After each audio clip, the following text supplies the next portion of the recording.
ডাইনি তার মাথার ওপরের অংশ খুলে ফেলল। সে পাশে দাঁড়িয়ে থাকা তার বান্ধবীকে সাহায্যের জন্য ডাকল। একটি ছেলে লুকিয়ে এইসব দেখছিল, কিন্তু সে কিছু বোঝার আগেই বাকি ডাইনিরাও তাদের নকল চেহারা সরাতে শুরু করলো। কারো পায়ে আঙুল ছিল না, কারো মাথায় কালো এবং হলুদ চুলের নিচে চকচকে টাক দেখা যাচ্ছিল। তারা হাত থেকে দস্তানা খুলে ফেলল। ভেতর থেকে শুকনো কুঁচকে যাওয়া চামড়া বেরিয়ে এলো এবং তাদের মাথায় অদ্ভুত ফোলা ফোলা দাগ দেখা গেল। তখন তাদের মধ্যে একজন কথা বলতে শুরু করলো, প্রত্যেককে একটি করে শিশু ধরে আনতে হবে, কিন্তু যাদের শরীরে সুরক্ষার প্রভাব আছে তাদের ছোবেও না।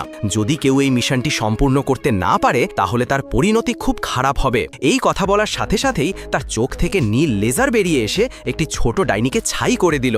বাকিরা ভয়ে কাঁপতে লাগলো। এদিকে বাইরে দাঁড়ানো ছেলে কিছু শব্দ শুনে ভেতরে ঢোকার উপক্রম করলো। ডাইনিরা সঙ্গে সঙ্গে আবার নিজেদের মানব রূপে ফিরে গেল, যাতে সন্দেহ না হয়। ছেলেটিকে ভেতরে ডাকা হলে সে একটু লজ্জা পেয়ে ভেতরের দিকে ঢুকলো এবং তাকে একটি টফি দেওয়া হলো।